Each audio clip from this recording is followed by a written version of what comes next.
So a while back on our Instagram page, we put something that said, controversial opinion, PPIs are the worst thing to happen to gut health since stress. And that provoked a lot of conversation of people asking what to do about it. So that's what this episode is for. So let's give some background first. It's estimated that 15 million Americans use PPIs or proton-pump inhibitors. Some names you might be familiar with would be Nexium, Prilosec, and Prevacid. Proton-pump inhibitors, or PPIs, are members of a class of medications whose main action is the profound and prolonged reduction of stomach acid production. Now, this makes sense if you have an ulcer and you need to heal in the short term.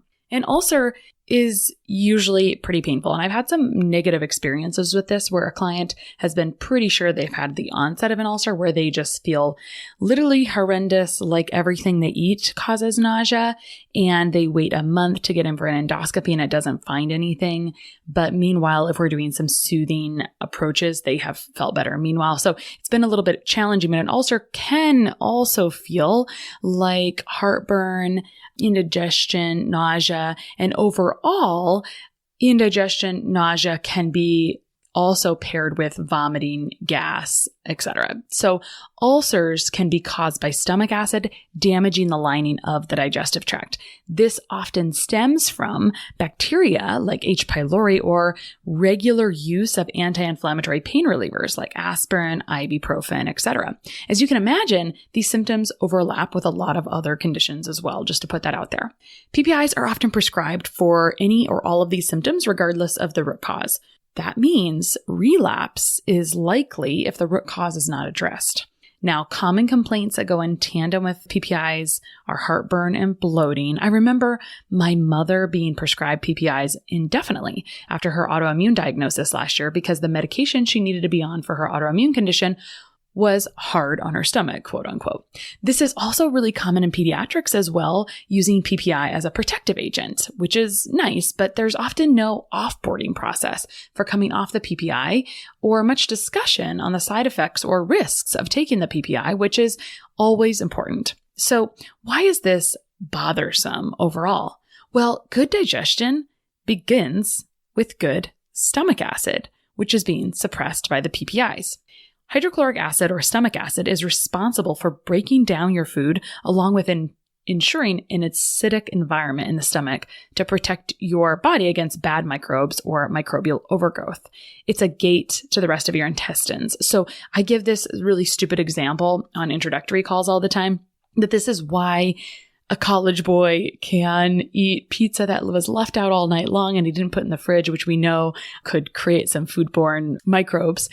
And he can eat it the next day and be fine. That's what stomach acid is for. It's there to bathe things so those bacteria are not inhabiting the rest of your gut. So it's the very first step to having long-term gut issues. If you have chronically low stomach acid, it opens you up to that world of gut imbalances and pathogens that cause food digestion issues that can later create food sensitivities and maybe a feeling of heaviness or bloating when eating certain foods because they're not being properly digested. Properly digesting proteins is huge. That means you're getting the building blocks of proteins, which are amino acids. Amino acids are the backbone to neurotransmitters. Neurotransmitters affect your feelings and your mood. So if you're happy and relaxed, are you able to handle minor stressors, or depressed and anxious, or always awaiting the next curveball? There's that gut-brain connection, but also the amino acids help make those neurotransmitters. And these feelings are all affected by your ability to digest protein properly, as well as supporting elimination. As a side note, I've had discussions with vegans and vegetarian friends and clients that have said they felt better. They started eating that way because they felt better not eating protein because eating protein felt heavy or like it was sitting in their stomach, which is, of course, a sign of poor protein digestion, which really has to be addressed at the root. So that way you can digest and absorb all nutrients. So again, properly digesting proteins means you can absorb vital nutrients, especially B12. Low B12 can cause havoc and make you feel like you have no energy. It can contribute to constipation, depression, poor memory, and a really red flag for low B12 is having tingling of the extremities. By taking medications like omeprazole or Prilosec, esomeprazole or Nexium, lansoprazole, I cannot say that, Prevacid, you might notice some initial relief in GI symptoms like the peptic ulcers or the GERD or the Barrett's esophagus, but we're not really truly addressing the root cause of why we're experiencing these symptoms in the first place. I really think PPIs are a true Band-Aid for the majority of people on them. And I see this problem all day, every day in practice. The root causes of these symptoms can be very, very negative, with several virulence factors of H. pylori, for example, being tied to different cancers, gastric and esophageal cancer. So this is why I feel really strongly about it and why we're having this discussion today. Now, here's the other unfortunate, annoying part. I feel like there's a gap in testing and diagnosis. It seems that the infection is very severe before it's caught on our conventional testing.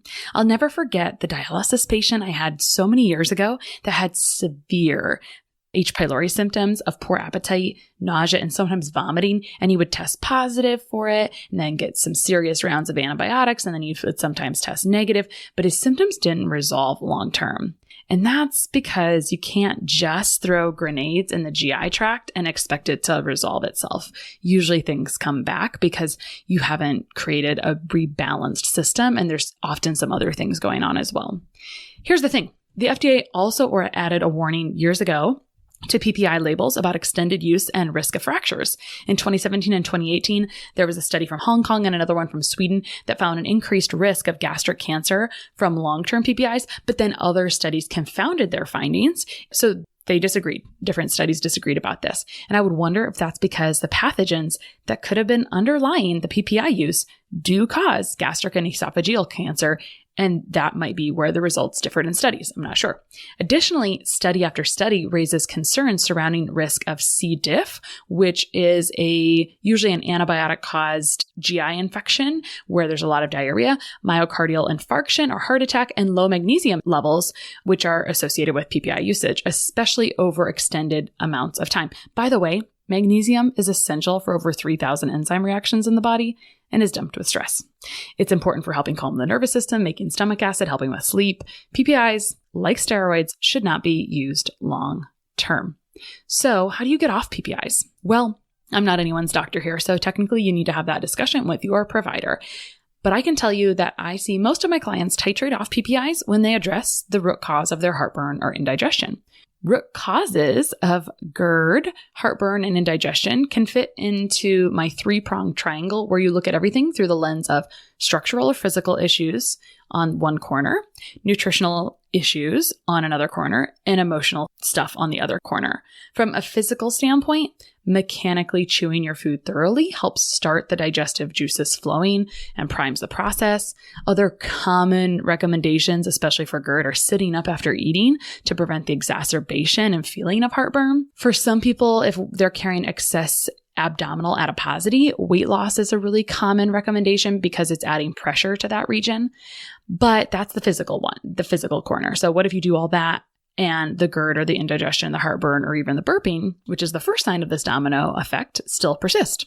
Well, there's the next corner, the nutritional standpoint. GERD could be caused by food sensitivities, gut imbalances, and pathogens like H. pylori, which according to the CDC is estimated to affect up to 35 to 40% of Americans and 50% of the population worldwide, affecting over 4 billion people.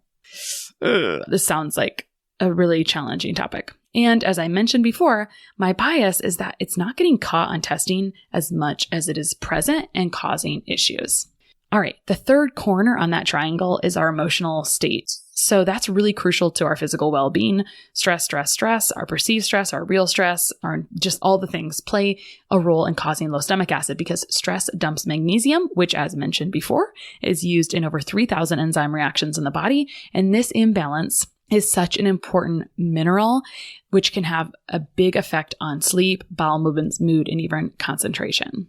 So while there's multiple ways we can increase stomach acid production, everyone's really different and presents a different case. In fact, it's really contraindicated to try to increase stomach acid if there are underlying pathogens. You're supposed to do things in a certain order. And by the time you're experiencing peptic ulcers, GERD, Barrett's esophagus, you would maybe do more harm than good from taking generalized advice and not following a really quality step-by-step protocol for healing. So I wish that I had all the answers in this podcast. I'm just telling you, it's not exactly that simple to give one recommendation for everyone. I'm really, really serious about it in this context. So 100% recommend working with an experienced GI functional health practitioner that can help you correct imbalances and soothe your esophageal and gut lining. 2, get off your PPIs, and 3, start feeling like yourself again, because the downstream effects is a mess of gut and nutrient deficiencies that rob you of your deserved energy. In our private practice, we help with gut, skin, and energy issues by taking our clients through a root cause approach and process that addresses all of these potential causes of heartburn, GERD, and indigestion. And we help our clients try to get off medications if that is their goal with their provider's approval. So you can check out our resources, including a new gut guide on how to heal your gut, or book a call at christabiegler.com/links. Oh, if you're not sure about some of our numbers, just scroll down. They're in the show notes, the links to all of the studies and numbers that we cited today. And again, if you need a little bit of help correcting this, you can go to christabiegler.com /links, or just christabiegler.com. And hopefully we talk to you soon. Sharing and reviewing this podcast is the best way to help us succeed with our mission to help integrate the best of East and West and empower you to raise the bar on your health story. Just go to reviewthispodcast.com /less stressed life. That's reviewthispodcast.com /less stressed life. And you'll be taken directly to a page where you can insert your review and hit post.